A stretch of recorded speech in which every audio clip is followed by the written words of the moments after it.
They're so fluffy! Wait lang, hindi natin alam kung which. Wait natin si Kuya. Akala namin anong meron sa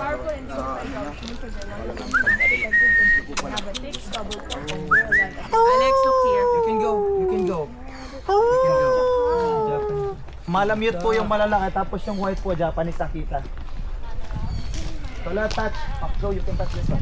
So let's touch.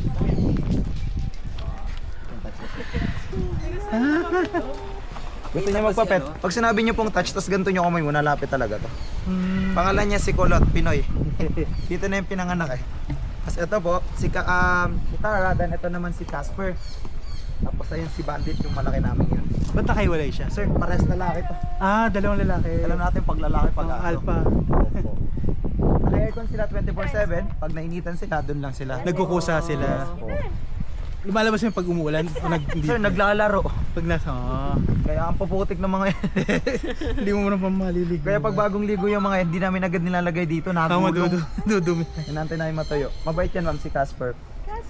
Japanese Akita, originated 13 po siya from northern mountain of Japan. He likes it. Yeah. Yung isang capybara namin kasi binubuli siya ng mga nandun. Mas maliit ba siya? Kaya nag-aaway silang dalawa. Pero mas pagkatarap tong buhay nito kasi yung swimming pool niya kumabot ng 6 feet pag pinuno.